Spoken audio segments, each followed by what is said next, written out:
அன்பானவர்களே, அன்பு வணக்கங்கள். பிரபஞ்சம் உங்களுக்கு உதவ காத்திருப்பது தெரியாமல் வாழ்ந்து வருகிறீர்களே, நியாயமா? நிச்சயமாவா? ஆமா. பிரபஞ்சம் என்பது நீங்க எதை அழைக்கிறீர்கள்? ஆண்டவன், கடவுள், தெய்வம், பரம்பொருள், பரமபிதா, பரமசிவன், அதை பல பேரை வச்சு அழைக்கிறீங்க. அதுதான் விஞ்ஞானிகள் கூறுவது யூனிவர்சல் என்று சொல்கிறார்கள். பிரபஞ்சம் அவங்க பாஷையில அது, நம்ம பாஷையில கடவுள், தெய்வம், ஆண்டவன், பரம்பொருள் நம்ம கூப்பிடுறோம், அவ்வளவுதான். இந்த பிரபஞ்சம் என்பது உலகம் முழுவதும் பரவி இருக்கின்ற ஒரு சக்தி, ஒரு மகா சக்தி. அந்த சக்தி உங்களுக்குள்ளேயும் இருக்கிறது, வெளியேயும் இருக்கிறது. இதுதான் நம்ம முன்னோர்கள் நீக்கமர நிறைந்திருக்கின்ற பரிபூர்ண ஆனந்தமயமானவன் சொன்னாங்க. ஆனா இது நம்மோட கனெக்ட் ஆகுது, நம்மோட சேர்கிறது, நமக்குள்ளேயும் இருக்கிறது என்பதை தெரிந்து கொண்டார்கள் சித்தர்கள். நம்மளே ஒரு குட்டி பிரபஞ்சம் தான், மாபெரும் பிரபஞ்சத்திற்குள்ள நம்ம இருக்கிறோம். நம்ம காத்த சுவாசம் பண்றோம், உள்ள இழுத்து வெளியே விடுறோம். இப்ப நாம உள்ள இழுத்து வெளியே விட்ட காற்று பிரபஞ்சம் பூரா பரவுகிறது. உள்ளேயும் காத்திருக்கு, வெளியேயும் காத்திருக்கு. அப்ப நாம ஒரு குட்டி பிரபஞ்சம் தானே. வெளியே இருக்கிற அனைத்தும் நமக்குள்ளேயும் இருக்கு. இததான் சித்தர்கள் அண்டத்தில் உள்ளது பிண்டத்தில் உள்ளது, பிண்டத்தில் உள்ளதுதான் அண்டத்தில் உள்ளது சொன்னாங்கல்ல. இதை நன்கு தெரிந்து கொண்டவர்கள் சித்தர்கள், யோகிகள், முனிவர்கள், ரிஷிகள். அதனால அவங்க அதோடு கனெக்ட் ஆயிட்டாங்க, அதோடு சேர்ந்து விட்டார்கள், இறைவனோடு இரண்டரை கலந்தார்கள். அதனால் அவர்கள் பல்வேறு சாதனைகளை சாதித்தார்கள், எண்ணில் அடங்கா சாதனைகள். இப்ப ரஷ்ய விஞ்ஞானிகள், ரஷ்யாவுடைய விஞ்ஞான கழகம் அது ஒரு ஆராய்ச்சிகளை மேற்கொண்டது. என்ன, இந்த சித்தர்கள் எப்படி பல்வேறு சாதனைகளை சாதித்தார்கள் என்பதை ஆராய்ச்சி செய்து அவர்கள் பிரபஞ்சத்தோடு அவர்கள் நெருங்கிய உறவில் இருந்தார்கள், பிரபஞ்சத்தோடு இரண்டரை கலர்ந்து இருந்தார்கள் என்பதை தெளிவாக கண்டுபிடித்திருக்கிறார்கள்.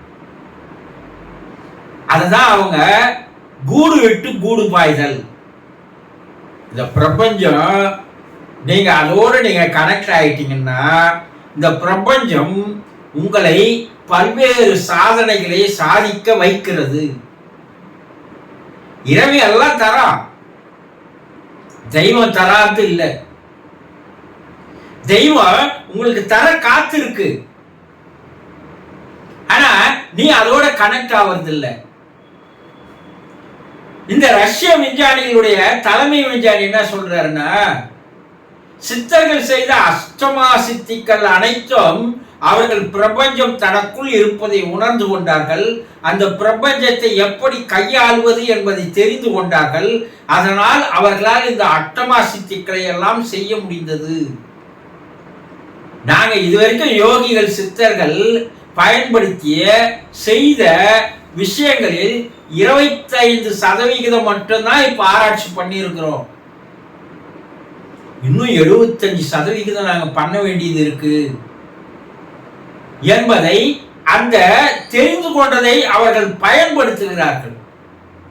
இந்த டெலிபதி என்று சொல்லக்கூடிய அந்த தொலைதூர உணர்வு, தொலைதூர தெரிதல் என்பதையெல்லாம் அவர்கள் விலாவரியாக பயிற்சி செய்து அது உண்மை என்பதை நிரூபித்திருக்கிறார்கள்.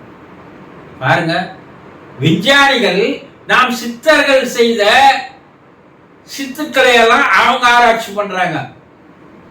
ஆனா நம்ம எதை ஆராய்ச்சி பண்ணிட்டு இருக்கிறோம்னா, விஞ்ஞானம் தந்த கருவிகளில் நம்மை மூழ்கடித்துக் கொண்டிருக்கிறோம். எந்நேரம் கைபேசியிலேயே காலத்தை கழித்து விடுவது. அப்ப எப்படி இறைவனோட உங்களால கனெக்ட் ஆக முடியும்? அப்போ இறைவன் உங்களுக்கு காத்து இருக்கிறான், இறைவன் தர காத்து இருக்கிறான். ஆனா நீங்க அவனோட கனெக்ட் ஆவறீங்களா? இல்ல. சித்தர்கள் காலத்துல மனிதர்களுக்கு அவர்கள் பல பயிற்சிகளை தந்தார்கள். எதுக்கு?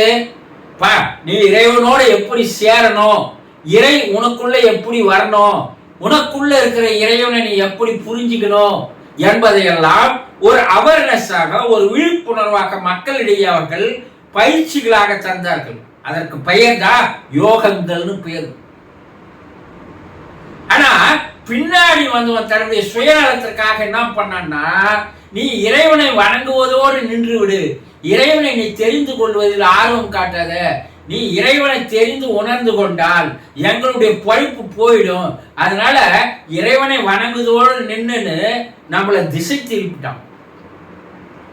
இவன் சுயநலத்துக்காக, இவன் வாழ்க்கைக்காக இறைவனோட சேர்கின்ற வித்தையை, இறைவன் நமக்குள்ள இருக்கிற சிவனை கண்டுபிடித்துக் கொள்ளுகின்ற கலையை அவன் முழுசியா என்ன பண்ணிட்டான், மறைக்க ஆரம்பித்து விட்டார்கள். அதனால அன்றிலிருந்து இன்று வரைக்கும் என்ன பண்றீங்கன்னா, அவனை வணங்குறதோட சரி, ஆனா அவன் எங்க இருக்கிறான், எப்படி இருக்கிறான், அவன் நமக்குள்ளதான் இருக்கிறான் என்பதை நீங்கள் புரிந்து கொள்வதற்கு கூட முயற்சி செய்யாத அளவிற்கு அவன் உங்களை பிரெயின் வாஷ் பண்ணிட்டான். அதனால நீங்களும் என்ன பண்றீங்க, கோயில் கோயிலா ஏறி வணங்குதலோடு சரி, அவனோட பழக்கமாகணும் இல்லையா, அவனோட உறவை புதுப்பித்துக் கொள்ள வேண்டும் இல்லையா, அந்த உறவு நெருக்கமான உறவா இருக்கணும் இல்லையா. இதெல்லாம் தெரிஞ்சுக்கிறதுல ஆர்வமே இல்லை. ஏன்னா சில தலைமுறைகளாக அவனை வணங்கு, நான் போச்சுக்கிறேன் என்ற ஒரு நேதியை மக்களுடைய மனதிலே ஆழமாக பதிவு செய்தான். ஆக பிரபஞ்சம் என்ற அந்த மாபெரும் சக்தி உங்களுக்கு உதவ காத்து கொண்டு இருக்கிறது. இறைவன் உங்களுக்கு உதவ காத்து இருக்கிறான். அவன் எப்போ இருக்கிறான். தட்டுங்கள் திறக்கப்படும், கேளுங்கள் தரப்படும். 2 வார்த்தை உன்னிப்பா கவனிங்க. நீங்க இறைவனுடைய கதவை தட்டுவதும் இல்லை, அதனால அவன் உங்களுக்கு கொடுப்பதற்கு இருப்பதை உங்களுக்கு தெரியவும் இல்லை. கொஞ்சம் ஒரு விழிப்புணர்வை நீங்கள் புதுப்பித்துக் கொண்டால், இறைவன் என்பவன் உனக்குள்ளேயே இருக்கிறான், அவன் உன்னோட உருவாடி கொண்டிருக்கிறான். பிரபஞ்சம் உன்னோட உள்ள போது வெளியே வருது. அந்த காற்று என்பது கடவுள்னு சொன்னா சித்தர்கள். அந்த கடவுள் உனக்குள்ள போறான், உன்னை இயக்குகிறான், மறுபடியும் வெளியே வரான், பிரபஞ்சத்தை இயக்குகிறான்.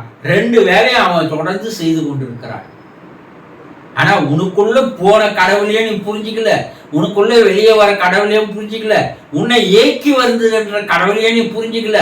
அப்போ பிரபஞ்சத்தை எப்போது நீ சரியாக தெரிந்து கொள்கிறாயோ, அப்போது நீ எல்லாவற்றையும் சாதிப்பதற்குண்டான ஒரு சாதனை படைப்பாளராக, ஒரு சாதனையாளராக, வாழ்க்கை தெளிவர புரிந்து கொண்டவனாக, வாழ்க்கை சந்தோஷமாக வாழ்வதற்குண்டான எல்லா வழிமுறைகளும் இருக்கிறது.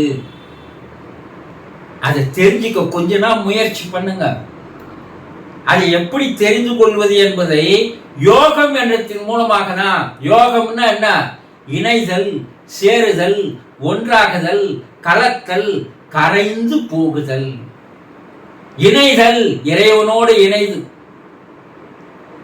கடவுளோடு கரைந்து போவது, இதற்கு பெயர் தான் யோகம்.